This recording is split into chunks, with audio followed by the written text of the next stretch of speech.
पैसा ले लो, उद्योग करो। तो हर जगह में हमारा कैंडिडेट को बीजेपी का गुंडा को साथ में लेके आसाम पुलिस का ओसी जगह जगह में धमकी दे रहा है। हम लोग ने एविडेंस सबमिट किया है, मीडिया में ये बात खुलसा हो रहा है, लेकिन Assam police is now working like a agent of BJP.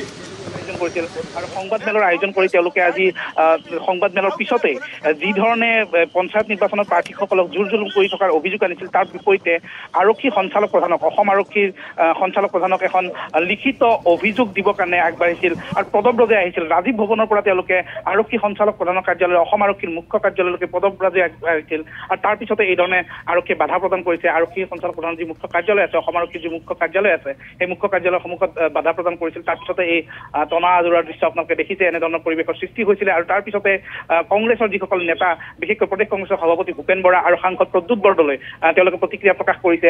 Assam আৰক্ষীয়ে লাহে লাহে কৰবাত বিজেপিৰ যি নিৰ্দেশনা, সেই নিৰ্দেশনা মতে কাম কৰাৰ অভিযোগ আনিছে, গুৰুতৰ অভিযোগ আনিছে। অসম আৰক্ষীয়ে বিজেপি আৰক্ষীৰ দৰে কাম কৰাৰ দৰে পৰিলক্ষিত হৈছে, এই কথা স্পষ্টকৈ কৈছে। আৰু অসম আৰক্ষীৰ স্থানত তেওঁলোকে বিজেপি আৰক্ষী বুলি নিজকে পৰিচয় দিবৰ কাৰণে আহ্বান জনাইছে। এনেধৰণে আজি অসম আৰক্ষীৰ সৈতে প্ৰদেশ কংগ্ৰেছৰ সভাপতি ভূপেন বৰা আৰু প্ৰদ্যুৎ বৰদলৈ ডাঙৰীয়াই প্ৰতিবাদ সাব্যস্ত কৰিছিল। এই মুহূৰ্ততো আমি যদি চাওঁ, এই যি প্ৰতিবাদী কাৰ্যসূচী অব্যাহত আছে।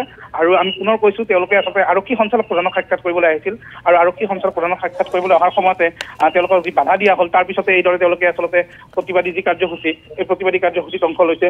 আৰু তেওঁলোকে এই মুহূৰ্ততো তেওঁলোকে অৱস্থান কৰিছে আৰক্ষী সঞ্চালক প্ৰধানৰ সন্মুখত। আৰু এতিয়া তেওঁলোকৰ কি স্থিতি হ'ব বা তেওঁলোকে আৰক্ষী সঞ্চালক প্ৰধানক সাক্ষাৎ কৰিব নে নাই, সেই সম্পৰ্কে মই জানিবলৈ যত্ন কৰিম। আপোনালোকে আহিলে, পদব্ৰজে আহিলে, আপোনালোকৰ কথা কি ক'বলৈ আহিলে, এতিয়া আপোনালোকৰ স্থিতি কি? কাৰণ আমাৰ সভাপতি যে এইজন বিজেপি এসপ্তাহৰ আগতে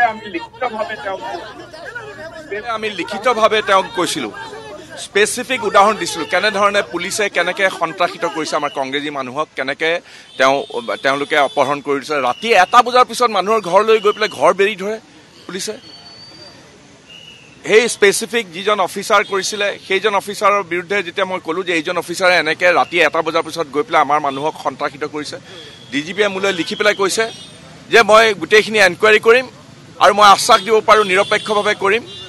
এসপ্তাহ হৈ গ'ল, সেই একেজন পুলিচ অফিচাৰ আজি ৰাতিপুৱা আকৌ আমাৰ এগৰাকী জেডপিচি কেণ্ডিডেটক অপহৰণ কৰি লৈ গ'ল, ঘৰ বেৰিছে ৰাতি 1:30-2টা বজাত। আৰু 3খন থানা একেলগে আহিছে আমাৰ ব্লক কংগ্ৰেছৰ প্ৰেচিডেণ্টৰ ঘৰত ঘেৰিবৰ কাৰণে। এইবিলাক কি কথা? এতিয়া আপোনালোকে তাৎক্ষণিকভাৱে কি দাবী কৰিছে? তাৎক্ষণিকভাৱে আপোনালোকৰ প্ৰথম কথা হৈছে, অসম পুলিচে বিজেপিৰ এজেণ্ট হিচাপে থানাই থানাই কাম কৰি আছে। আমাৰ প্ৰাৰ্থীক OC-বিলাকে গৈ ভাবুকি দি আছে, আমাৰ প্ৰাৰ্থীক শ্বুট কৰিম বুলি কৈছে, আমাৰ প্ৰাৰ্থীক জবৰদস্তি নমিনেশ্যন উদ্যোগ কৰাইছে, কেছ লগাই দিছে। গতিকে আমি DGPক বাৰে বাৰে কৈছোঁ, পুলিচে ইলেকশ্যন খেলিবনে বিজেপিৰ লগত আমি ইলেকশ্যন খেলিম? এটা শাসন যন্ত্ৰৰ, এটা যন্ত্ৰটোৰ বিৰুদ্ধে ইলেকশ্যন কেনেকৈ খেলিব এটা পলিটিকেল পাৰ্টীয়ে? পুলিচ এটা ছিষ্টেম, কংগ্ৰেছ এটা পলিটিকেল পাৰ্টি, বিজেপি এটা পলিটিকেল পাৰ্টি। পুলিচৰ লগত বন্দুক আছে, লাঠি আছে, কংগ্ৰেছৰ লগত পতাকা আছে, কংগ্ৰেছৰ লগত মেনিফেষ্টো আছে। পতাকা আৰু মেনিফেষ্টো লৈ লাঠি আৰু বন্দুকৰ লগত কেনেকৈ ইলেকশ্যন খেলিম? আৰু যদি গুলিয়াই মাৰে আমাক মাৰক, লাঠি চাৰ্জ কৰে যদি আমাক কৰক। MP এজনক আৰু এজন ভূপেন বৰাক ধৰিবৰ কাৰণে 200 পুলিচ লগাব পাৰে।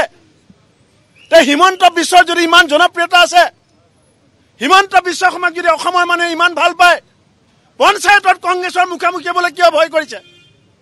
প্ৰাৰ্থীক কিয় দাবী ধমকি দিছে? প্ৰাৰ্থীক কিয় দাবী ধমকি দিছে? তেওঁ যেতিয়া ভয় খায়, তেওঁ পুলিচক আগবঢ়াই দিয়ে।